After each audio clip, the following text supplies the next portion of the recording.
अस्सलाम वालेकुम friends, evo mean evolution channel पे सुफियान आपको खुशामदीद कहता है। दोस्तों, आज एक नई ज़बरदस्त वीडियो लेकर हाजिर हूँ जिसका टॉपिक ये है कि आप जर्मनी का वीज़ा किस तरह से अप्लाई करेंगे और आपको कौन कौन से डॉक्यूमेंट्स की ज़रूरत होगी। दोस्तों, इस वीडियो में मैं पूरी आपको चेक लिस्ट दिखाऊंगा कि आप जिस भी कैटेगरी में जर्मनी का वीज़ा अप्लाई कर रहे हैं तो आपको कौन कौन से डॉक्यूमेंट्स की ज़रूरत होगी। दोस्तों, आपको एम्बेसी की ऑफिशियल वेबसाइट पे लेके जाऊंगा, लैपटॉप की स्क्रीन पे आपको पूरी चेक लिस्ट दिखाऊंगा कि आप जिस भी कैटेगरी में अप्लाई कर रहे हैं तो आपको कौन कौन से डॉक्यूमेंट्स की ज़रूरत होगी। दोस्तों, यहाँ पे आपको एक चीज़ बताता चलूँ कि आप जानते ही हैं कि जब आप एम्बेसी की ऑफिशियल वेबसाइट पे जाते हैं और बाकायदा पूरी डॉक्यूमेंट्स की डिटेल देखते हैं तो उसमें बहुत सारी चीज़ों का मिक्सचर होता है। सम टाइम आपको अच्छे तरीके से अंडरस्टैंडिंग नहीं हो सकती। तो दोस्तों, आपकी सहूलत के लिए जो है मैंने ऐसे लोग जो जॉब करते हैं उनके लिए एक अलहदा से शीट बनाई हुई है, उनकी अलहदा से डिटेल बनाई हुई है। और ऐसे लोग जो जॉब करते हैं उनको किन किन डॉक्यूमेंट्स की ज़रूरत होगी उनके लिए अलहदा से एक डिटेल बनाई हुई है। इसी तरह जो लोग रिटायर्ड हैं, जो सरकारी जॉब करते हैं, वो किस तरह से अप्लाई करेंगे। इसी तरह जो स्टूडेंट्स हैं वो किस तरह से अप्लाई करेंगे। इसी तरह दोस्तों, जो ऐसे लोग जो नाबालिग हैं वो कौन कौन से डॉक्यूमेंट्स लगाएंगे, सभी को जो डिटेल है वो इसी वीडियो में बताने जा रहा हूँ।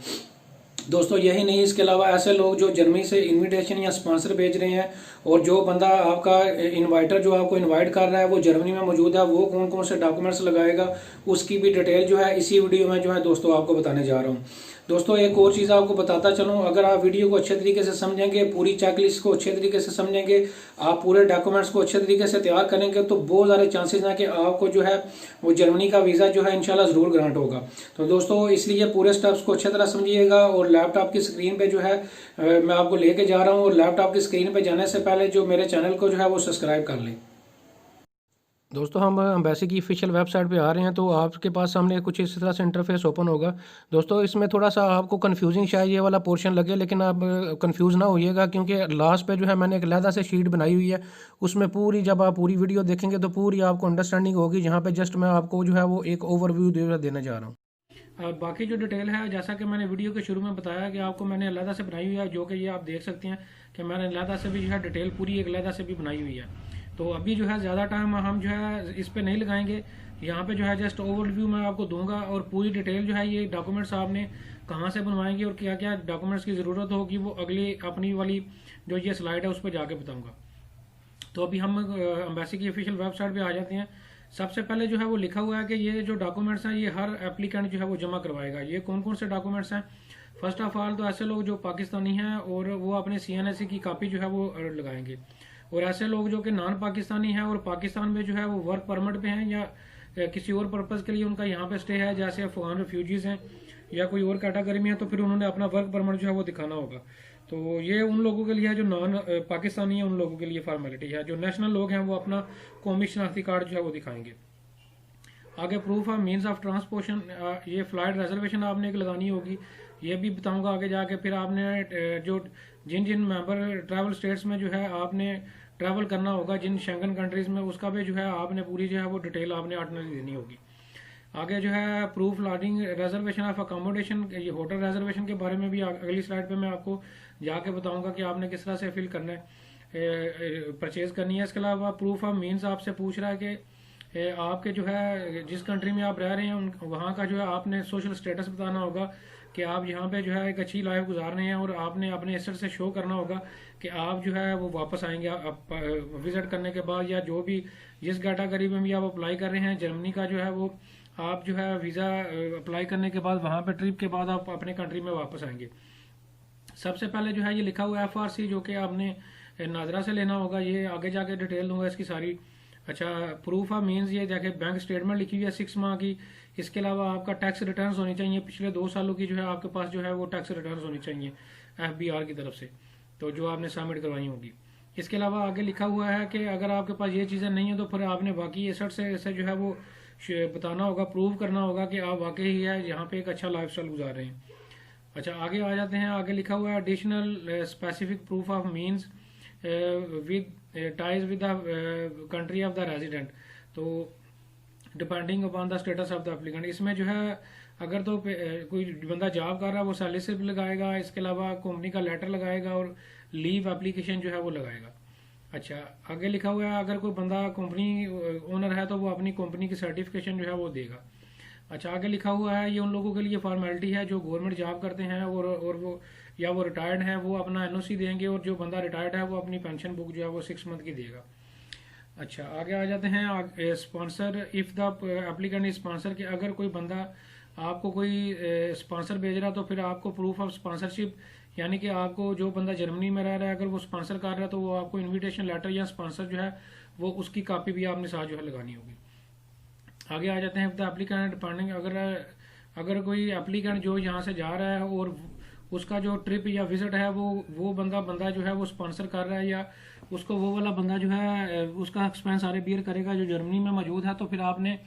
FRC से जो है फैमिली रजिस्ट्रेशन सर्टिफिकेट से बकायदा प्रूव करना होगा कि ये बंदा आपका क्लोज रिलेटिव है और आपका इसके साथ रिलेशन है। तो ये भी मैं पूरी डिटेल आगे जाके आपको दूंगा कि ये किस तरह से आप लेंगे। अच्छा, आगे आ जाता है कि ऐसे लोग जो कि माइनर हैं यानी कि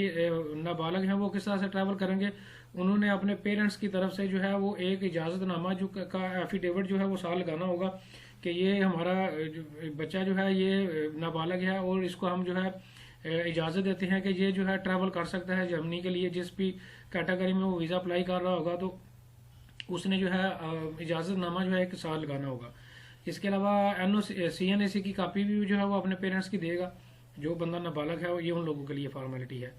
आगे आ जाते हैं इफ द अगर कोई बंदा ऐसा बंदा जो स्टूडेंट है वो अपने कॉलेज या यूनिवर्सिटी का जो है वो इनरोलमेंट कार्ड देगा जिससे साबित हो कि ये बंदा जो है वो स्टूडेंट है। आगे लिखा हुआ है document to be submitted depending upon the travel purpose, कि ये वो वाले डॉक्यूमेंट्स हैं जिस भी आप कैटेगरी में जा रहे होंगे उसके रेलिवेंट डॉक्यूमेंट्स हैं। सबसे पहले जो है ये डॉक्यूमेंट्स उन लोगों के लिए हैं जो कि जिनके पास डिप्लोमेटिक पासपोर्ट है, जैसे यहाँ पे हमारे मिनिस्टर्स होते हैं या कुछ और बड़े ओहदों पे जो सरकारी ओहदों पे होते हैं उनके पास डिप्लोमेटिक पासपोर्ट होते हैं। ये उन लोगों के लिए इन्फॉर्मेशन है कि वो जो है वो बाकायदा जो है मिनिस्ट्री की तरफ से NOC लेंगे। ये सारी डिटेल उन लोगों के लिए लिखी हुई है। अच्छा, आगे आ जाते हैं, ये ज़रूरी चीज़ है बिजनेस, इसकी मैं डिटेल आपको बताना चाहूँगा। ऐसे लोग जो बिजनेस पर्पज़ के लिए जो है जर्मनी को विजिट करने जा रहे हैं तो ये उन लोगों के लिए है। तो सबसे पहले लिखा हुआ है कि जिस भी वो ऑर्गेनाइजेशन या कंपनी को विजिट करने जा रहे हैं उसका जो है लेटर हेड पे वो उस बंदे के बारे में पूरी डिटेल देगा। ये बंदा जो है हमारे पास मीटिंग या कॉन्फ्रेंस पे आ रहा है या यहाँ पे जर्मनी में जो है ये हमारी फैक्ट्री विजिट के लिए भी आ रहा है और ये इस डेट से लेके इस डेट तक ट्रैवल करेगा। ये बाकायदा जिस भी कंपनी के पास या ऑर्गेनाइजेशन के पास वो बिजनेस के पर्पस पे जा रहा है तो उस कंपनी की मीटिंग कॉन्फ्रेंस या जो भी वो ऑर्डिनरी होगी वो जो है उन्होंने देनी होगी। तो इसके अलावा ऐसा डॉक्यूमेंट्स भी उन्होंने प्रूफ देना होगा जिससे जो है वो पता चले कि इस बंदे के जो है वाकई ही जिस बंदे के पास जा रहा है इसके साथ बिजनेस टर्म्स हैं और ये बिजनेस के पर्पस के लिए ही जा रहा है, जिसमें लिखा हुआ है कि उसमें मुख्तलिफ इन्वाइसेज हो सकती हैं, कोई शिपमेंट हो सकती है जो उसको वो कुरियर करता है या यहाँ पे भेजता है, या बाकी कोई लेटर हेड है या कोई और चीज़ है जो यहाँ से वो उसको कुछ चीज़ें कोई डिस्पैच करता है वो अपने कंट्री से। तो ये रिलेशन भी उसने अपना एस्टेब्लिश करना होगा। या लिखा हुआ है कि in case of participation in commercial affairs entry ticket उसने लेनी होगी, बुकिंग करवानी होगी। अगर वो किसी मीटिंग या कॉन्फ्रेंस पे जा रहा है उस जिस भी बिजनेस के रेलिवेंट उसका बिजनेस है और वहाँ उसके बिजनेस के रेलिवेंट कोई वहाँ पे जो है कॉन्फ्रेंस या संपोजिया हो रहा है तो उसकी जो है उसने एंट्री की टिकट जो है वो बुकिंग की और उसकी रसीद जो है वो दिखानी होगी। आगे लिखा हुआ है कि अगर उसके पास ये भी नहीं है तो वो उसका जो है वो ट्रिप जो अगर मीडिया की रिपोर्टिंग के लिए जा रहा है या प्रेस के पर्पज से वो जा रहा है तो फिर उसने अपना जो है प्रेस का कार्ड जो है वो या प्रेस के मीडिया के ऑर्गेनाइजेशन के रेलिवेंट जो भी उसका पर्पज होगा ट्रिप का वो जो है उसने जो है वो शो करना होगा और उसकी जो है वो उसने डिटेल देनी होगी।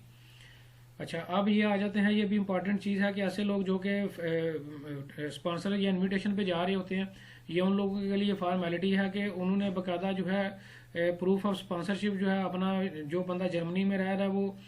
इनविटेशन या स्पॉन्सरशिप जो है वो अपने जो जिस भी बंदे को बुला रहा है वो उसने जो है वो उसका जो है इनविटेशन लेटर जो है वो उसको साथ भेजना होगा। और दूसरा उसने अपने नादरा के डाटा से जो है वो प्रूव करना होगा कि ये बंदा जो है मेरा क्लोज फैमिली मेंबर है या फ्रेंड है। तो इसकी भी डिटेल आगे जाके मैं आपको दूंगा। अच्छा, आगे लिखा हुआ है इफ द एप्लीकेंट सपोज, अगर कोई बंदा ऐसा बंदा जो अपनी बीवी को या कोई ऐसी बीवी जो अपने हस्बैंड को बुला रही है जर्मनी में तो उसने जो है निकाहनामे के थ्रू मैरिज रजिस्ट्रेशन सर्टिफिकेट के थ्रू जो है वो बकायदा प्रूफ देना होगा कि ये बंदा मेरा हस्बैंड है या वाइफ है। तो ये भी मैं आगे जाके आपको डिटेल दूंगा। अच्छा, आगे इंसेंटिव पैकेज के बारे में है। ऐसे लोग जो कि कोई ट्रिप विन करते हैं, जो कि इंसेंटिव की सूरत में उन्होंने जाना होता है, विजिट पे जाना होता है, इंसेंटिव ट्रिप होता है, तो उसके लिए भी जो है ये फॉर्मेलिटी है कि उन्होंने लेटर ऑफ ऑर्गेनाइजेशन, कंपनी या डिपार्टमेंट या एसोसिएशन जिसका भी विन किया होगा वो बकायदा जो है वो लेटर देगा कि ये इस बंदे ने जो है ये इंसेंटिव टूर जो है हमसे विन किया है और इसको हम जो है वो जर्मनी के वीजे पे जो है वो भेज रहे हैं। ये उन लोगों के लिए फॉर्मेलिटी है। अच्छा, आगे आ जाते हैं short term study, research and internship. अगर आप शॉर्ट टर्म स्टडी और पे जा रहे हैं, इंटर्नशिप पे जा रहे हैं, तो उसकी भी जो है आपने ये सारी जो डिटेल लिखी हुई है ये देनी होगी। इसी तरह अगर आप स्पोर्ट्स कंपटीशन में किसी में पार्टिसिपेट कर रहे हैं तो फिर आपने जो है बकायदा पूरा जो है वो बताना होगा कि आपको जो है नेशनल फेडरेशन फीचर इंफॉर्मेशन के बारे में कंपटीशन, एथलीट या कोई भी ऐसी चीज जो है जिससे शो हो ये आप वाकई वहां पे हिस्सा लेना चाह रहे हैं, और वो आपका CNAC नंबर और रैंकिंग और मेंटोरिंग और स्पोर्ट्स इवेंट के बारे में जो है वो पूरी आपने जो है वो डिटेल देनी होगी। इसके अलावा आपने वहां पे जो है जो बंदा स्पोर्ट्स के रेफरेंस से जा रहा है किसी कंपटीशन में हिस्सा लेगा तो उसने जो है अपनी इंश्योरेंस भी जो है इंश्योरेंस कवरिंग के स्पोर्ट्स इवेंट के लिए जो है अगर कोई खुदा ना खास्ता इंजरी होती है ड्यूरिंग स्पोर्ट्स इवेंट्स तो उसने उसकी जो है इंश्योरेंस भी जो है वो साथ करवानी होगी। अच्छा, ऐसे लोग जो मेडिकल के ट्रीटमेंट के लिए जा रहे हैं, वहाँ पे जो है अपने इलाज के लिए जा रहे हैं, ये सारी फॉर्मेलिटी उन लोगों के लिए ये सारी डिटेल उन लोगों ने देनी होगी जो मेडिकल पर्पज से जा रहे हैं। और जो CFES के लिए जा रहे हैं ये उन लोगों के लिए है कि उन्हें appointment letter for invitation from the maritime agency for shipping company जो है ये उन लोगों के लिए डिटेल है। अच्छा दोस्तों, अब आखिरी जो फॉर्मेलिटी है वो ये है कि ये ऐसे लोग जो एयरपोर्ट ट्रांजिट जो है अप्लाई करने जा रहे हैं वो क्या करेंगे कि उन्होंने बाकायदा जो है अपना जो उनका फाइनल डेस्टिनेशन होगा, जिस कंट्री में वो जाके रुकेंगे, जो उनका आखिरी फाइनल डेस्टिनेशन होगा उसका उन्होंने वैलिड वीजा या वर्क परमिट या एंट्री परमिट जो है वो दिखाना होगा और उसकी काफी साल लगानी होगी। और साथ जो है उन्होंने फ्लाइट की रिजर्वेशन भी जो है वो दिखानी होगी कि जो है हमारा जो असल जो डेस्टिनेशन है वो कोई और है, यहाँ पे जर्मनी जो है हम जस्ट जो है एयरपोर्ट ट्रांजिट के लिए जो है हम अप्लाई कर रहे हैं। तो दोस्तों ये एक जनरल ओवरव्यू था, इसमें आपको काफ़ी सारी चीज़ें शायद कंफ्यूज लगें, तो अभी जो मैं आपको पूरी डिटेल आगे बताने जा रहा हूँ उसमें आपकी सारा जो है वो कंसेप्ट क्लियर हो जाएगा। तो आइए चलते हैं डिटेल पे। अच्छा दोस्तों, सबसे पहले मैं आपको बताता चलूँ कि ऐसे लोग जो कि जर्मनी का वीज़ा अप्लाई कर रहे हैं, ये जो 14 किस्म के डॉक्यूमेंट्स हैं वो हर बंदा जो है वो लगाएगा। अच्छा, इसमें सबसे पहले तो जो है एप्लीकेशन फॉर्म जो है, जो कि आपके वीज़ा एप्लीकेशन फॉर्म जो आपने ऑनलाइन एक फिल करना होगा जर्मनी का, वो कैसे फिल करना है इसकी इलादा से एक मेरी वीडियो मौजूद है, वो आप देख सकते हैं। ये वीज़ा एप्लीकेशन फॉर्म जो है आपने इसका प्रिंट आउट लेके इस पे साइन करके जो है साल लगाना होगा। अच्छा, इसके अलावा दोस्तों आपके पास एक सॉलिड प्लान होना चाहिए और एक पूरी आर्टनरी होनी चाहिए, जिससे जो है पता चले कि आपका जो जर्मनी जाने का पर्पज जो है वो बड़ा सॉलिड है। और नीचे कवरिंग लेटर लिखा हुआ है, ये दोनों चीजें समझ लें कि आपने कवरिंग लेटर में भी यही चीज देनी होगी। तो दोस्तों इस प्लानिंग में आपको बताता चलूं कि आपने कुछ सॉलिड प्लानिंग देनी होगी कि मिसाल के तौर पर आप वहां पे किसी भाई बहन वालद वालदा या किसी फैमिली मेंबर को मिलने जा रहे हैं, या आपका कोई फ्रेंड है वहां पे जो है आप उसको मिलने जा रहे हैं, और मिलने का पर्पज क्या है, कोई खास ऑब्जेक्टिव आपका नजर आना चाहिए आपका वीजा अप्लाई करने का, कि आप जो है किसी हार पर्पज के लिए जा रहे हैं, वहां पे किसी मिसाल के तौर पर किसी की तमारदारी पे के लिए जा रहे हैं, या फिर आपने जो है कोई और आपका पर्पज है, आप टूरिज्म के पर्पज से जा रहे हैं, या आपने फैमिली रीयूनियन वहां पे करनी है, उसके लिए जो है वो आप जा रहे हैं। तो आपकी एक सॉलिड रीजन जो है वो नजर आनी चाहिए, और कवरिंग लेटर आपने एक साल लगाना होगा जिसमें आपने पूरी आर्टनरी देनी होगी, पूरी जो है प्लानिंग देनी होगी कि हम फलां डेट से लेके फलां डेट तक जो है जर्मनी के फलां हिस्से में जो है वो ट्रैवल करेंगे, और फलां डेट से लेके फलां डेट तक जो है फलां फैमिली मेंबर के पास रहेंगे। तो पूरी आपने जो है ये एक प्लानिंग देनी होगी कि आपका वहां पे ट्रिप का पर्पज क्या है और क्या प्लान है, कि कौन सी डेट को आप कहाँ पे होंगे और आपका क्या प्लानिंग है, ये सारी डिटेल आपने देनी होगी। इसके अलावा दोस्तों आपने जो है वो कौमी शनाख्ती कार्ड अपना देना होगा, जाहिर है ये एक लाजमी चीज़ है। इसके अलावा आपके पास जो है वैलिड पासपोर्ट होना चाहिए जिसकी एक्सपायरी जो है कम से कम 6 माह जो है वो होनी चाहिए। 6 मंथ की जो है आपकी पासपोर्ट की एक्सपायरी होनी चाहिए। जब आप वीज़ा अप्लाई कर रहे होंगे तो उससे ऑनवर्ड जो है आपकी 6 माह की जो है पासपोर्ट की जो एक्सपायरी है वो होनी चाहिए। इसके अलावा दोस्तों आपके पास अगर कोई पुराने पासपोर्ट जो एक्सपायर हो चुके हैं वो भी आपने जो है वो साथ लगाने होंगे। अच्छा दोस्तों, ये इंपॉर्टेंट चीज़ है जो आपको बताता चलूँ कि FRC फैमिली रजिस्ट्रेशन सर्टिफिकेट, ये दोस्तों आपको पाकिस्तान में अगर आप रहते हैं तो आपको नादरा जो है वो FRC जो है फैमिली रजिस्ट्रेशन सर्टिफिकेट जो है आपको देगी, ये पाकिस्तानी रुपीज़ में 1000 रुपीज़ में जो है आप नादरा से जो है वो अप्लाई करके जो है उसी वक्त जो है ले सकते हैं। ये उसी वक्त आपको नादरा जो है वो देती है, और 1000 रुपीज़ इसकी चार्जेस होते हैं। और ये आपका फैमिली का कोई भी मेंबर जो है वो आप अपना ओरिजिनल शनाख्ती कार्ड दिखा के बनवा सकता है। अच्छा दोस्तों, इसमें दो तरह के फैमिली रजिस्ट्रेशन सर्टिफिकेट होते हैं, एक बाई बर्थ होता है, एक बाई मैरिज होता है। दोस्तों बाई बर्थ में जो है आपका आपके सिस्टर भाई बहन और इसके अलावा वालद वालदा आती हैं, जबकि आपका ऐसे लोग जो मैरिड हैं और उनका जो FRC बाई मैरिज है, ये दूसरा फैमिली रजिस्ट्रेशन सर्टिफिकेट होता है, जिसमें जो है आपकी मिसेज और आपके बच्चे जो है वो आ जाते हैं। तो जो लोग मैरिड हैं वो ये दोनों लगाएंगे, और जो लोग अनमैरिड हैं वो जस्ट जो है ऊपर वाला जो है बाई बर्थ वाला फैमिली रजिस्ट्रेशन सर्टिफिकेट जो है ये नादरा से लेके जो है वो साल लगाएंगे। यहाँ पे एक और चीज़ आपको एलाबोरेट करता चाहूँ, ऐसे लोग जो कि किसी इन्विटेशन या स्पॉन्सर पे जा रहे हैं और इन्विटेशन या स्पॉन्सर भेजने वाला उनका बड़ा क्लोज रिलेटिव है, तो उस बंदे ने इस फैमिली रजिस्ट्रेशन सर्टिफिकेट से उससे अपना जो रिलेशन है, ताल्लुक है, वो स्टैब्लिश करना होगा और प्रूफ देना होगा कि ये बंदा जो है ये मेरा भाई है, सिस्टर है, भाई है, वालद है, वालदा है, या कोई भी जो है मेरा क्लोज रिलेटिव है, उसने बकायदा इस फैमिली रजिस्ट्रेशन सर्टिफिकेट से जो है वो बकायदा प्रूफ देना होगा। अच्छा आगे आ जाते हैं, आगे लिखा हुआ है बैंक स्टेटमेंट। तो बैंक स्टेटमेंट जो है दोस्तों मैं आपको बताता चलूं कि आपने 6 माह की लगानी होगी। इसके अलावा अकाउंट मेंटेनेंस लेटर भी आपने एक बैंक से एक लेना होगा, जो कि आप जिस भी ब्रांच में आपका अकाउंट है उस ब्रांच को और बैंक को आप कहेंगे जी मुझे अकाउंट मेंटेनेंस लेटर भी दें। ये अकाउंट मेंटेनेंस लेटर बेसिकली एक लेटर होता है जिसपे लिखा होता है कि ये बंदा जो है ये हमारा अकाउंट होल्डर है, ये फलां डेट से लेके आज तक जो है इसका अकाउंट जो है हमारे पास चल रहा है। अच्छा दोस्तों आगे एयर टिकट रिजर्वेशन है। एयर टिकट रिजर्वेशन में आपको बताता चलूं कि आपने किसी भी टूर ऑपरेटर या ट्रैवल एजेंट के पास जाना है, उसे कहना है कि मुझे एक टेम्परेरी जो है जर्मनी के लिए टेम्परेरी एयर टिकट रिजर्वेशन जो है वो उसका प्रिंट आउट निकाल ले।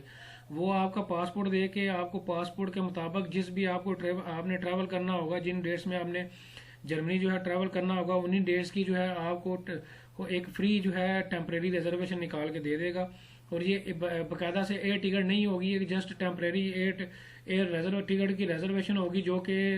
विद पेमेंट नहीं होगी बल्कि फ्री जो है ये आपको कोई भी टूर ऑपरेटर या ट्रैवल एजेंट जो है वो देगा। अच्छा दोस्तों दूसरा आ जाते हैं कि आपने होटल की रिजर्वेशन भी करवानी होगी, जो है आप होटल रिजर्वेशन की भी आपको ज़रूरत होगी। आपने जर्मनी में जो है अगर तो आपको कोई बंदा स्पॉन्सर या इनविटेशन भेज रहा है तो फिर आपने उसके घर का एड्रेस जो है वो दे सकते हैं, आपको होटल रिजर्वेशन फिर ज़रूरी नहीं है। और अगर आप समझते हैं कि अगर आपके पास इनविटेशन या स्पॉन्सर मौजूद है लेकिन उसके बावजूद भी आपने वहाँ पे होटल में रुकना है, तो फिर आपने होटल की रिजर्वेशन लगानी होगी। और अगर आपको कोई बंदा इनविटेशन या स्पॉन्सर जर्मनी से नहीं भेज रहा, आप अपने तौर पर ही अप्लाई कर रहे हैं, तो फिर आपने होटल की एक रिजर्वेशन लगानी होगी, जो कि आप फ्री जो है करवा सकते हैं। ये booking.com ये एक वेबसाइट है, वहां से भी जो है आप फ्री जो है एक होटल की रिजर्वेशन जो है वो बुक करवा सकते हैं। अच्छा दोस्तों दूसरा, अब आपने जो है 11वें नंबर पे अपॉइंटमेंट स्लिप है, जो आप एम्बेसी से ऑनलाइन एक अपॉइंटमेंट बुक करवाएंगे, जिसका तरीकाकार मैंने एक अलग वीडियो में बताया हुआ है, नीचे लिंक डिस्क्रिप्शन में मौजूद है। वो जो आप ऑनलाइन एक अपॉइंटमेंट एम्बेसी से बुक करवाएंगे, जिस दिन आपने डॉक्यूमेंट सबमिट करवाने होंगे, तो उसका जो है आपको बकायदा एक ईमेल आएगी अपॉइंटमेंट की, और उस अपॉइंटमेंट की जो है आपने प्रिंट आउट लेके जो है वो साथ जो है स्लिप भी जाके लेके जानी होगी जब आप वीज़ा डॉक्यूमेंट सबमिशन करके जाएंगे। इसके अलावा दोस्तों आपके पास अगर कोई पुराने पासपोर्ट या नए पासपोर्ट पे कोई वीज़ा लगा हुआ है या कोई उस पे इन आउट की इमिग्रेशन की स्टैंप लगी हुई है, तो उन पेजेस की भी जो है और उन पासपोर्ट के जितने भी पेजेस हैं, ऐसे पेजेस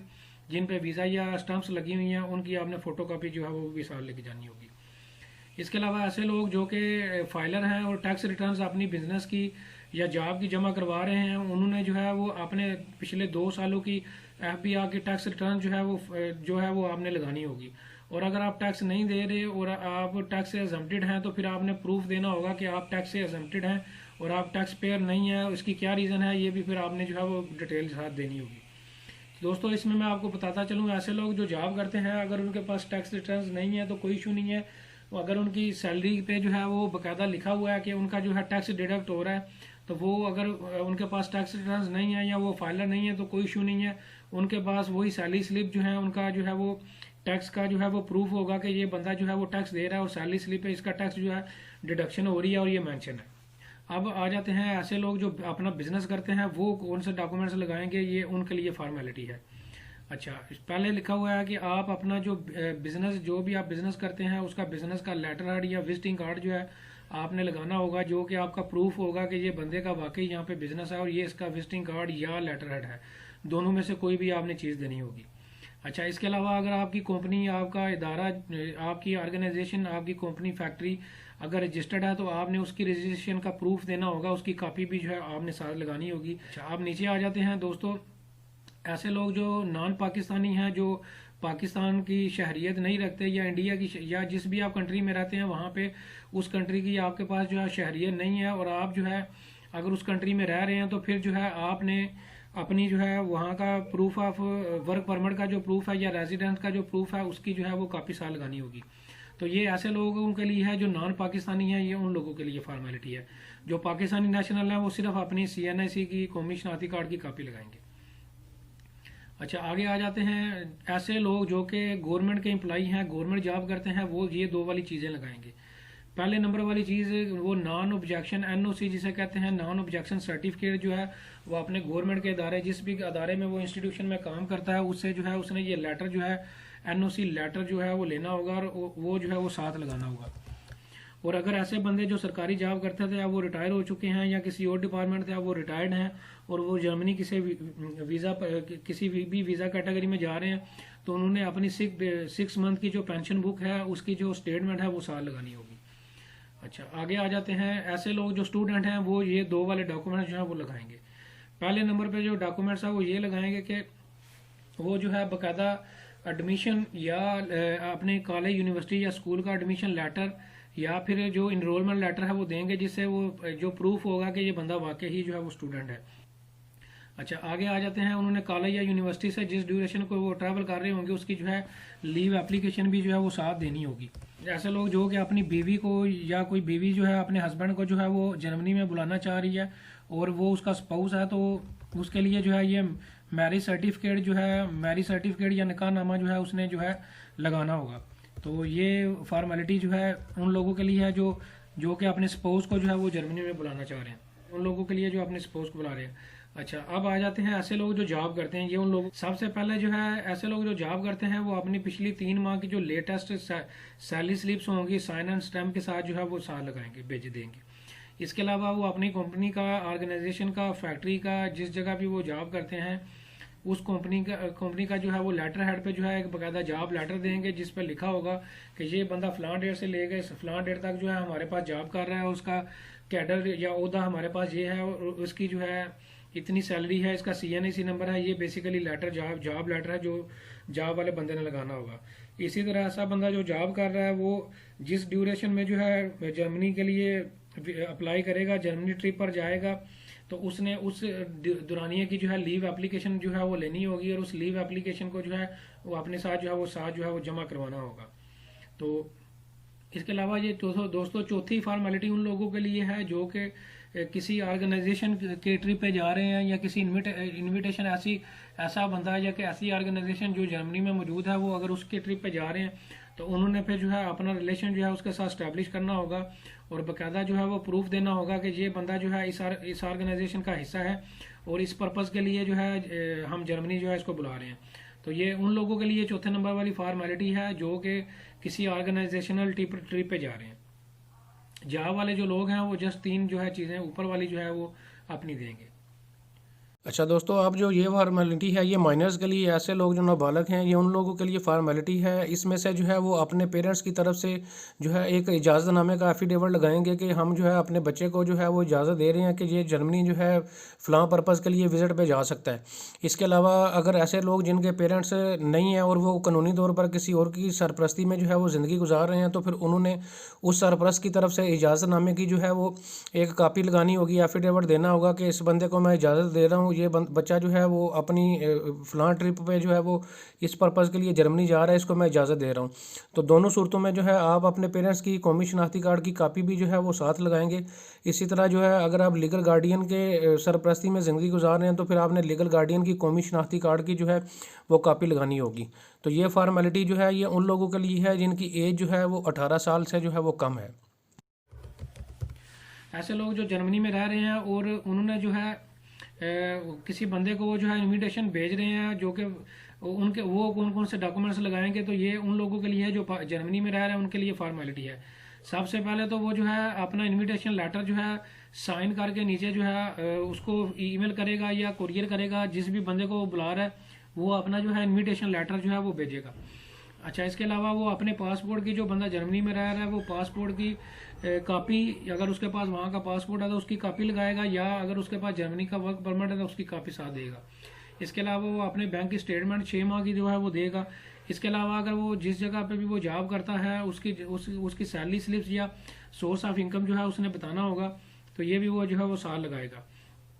तो अगर जो है कोई बंदा, अगर कोई कंपनी जर्मनी में मौजूद है और वो किसी बंदे को इनवाइट कर रही है जो कि पाकिस्तान में या इंडिया में या भूटान में मौजूद है, तो उसने जो है अपना उसका भी एक प्रूफ देना होगा, ये जो बंदा है ये हमारा ऑर्गेनाइजेशन का हिस्सा है, तो हम इसको जो है वो इनविटेशन पे बुला रहे हैं। तो दोस्तों ये वाली चीज़ें उन लोगों के लिए हैं जो कि जिनका जो है जर्मनी से इनविटेशन या स्पॉन्सर आएगा, और जो बंदा जर्मनी में रह रहा है वो जो बंदा जर्मनी में रह रहा है वो ये वाली 5 से 6 जो चीज़ें हैं वो साथ जो है वो अपने वीज़ा एप्लीकेशन फॉर्म के साथ जो है वो लगाएगा। तो दोस्तों उम्मीद करता हूँ आज की वीडियो आपको समझ आ गई होगी। अगर इसके बावजूद भी आपका क्वेश्चन हो तो आप कमेंट सेक्शन में मेरे से पूछ सकते हैं। Thank you very much.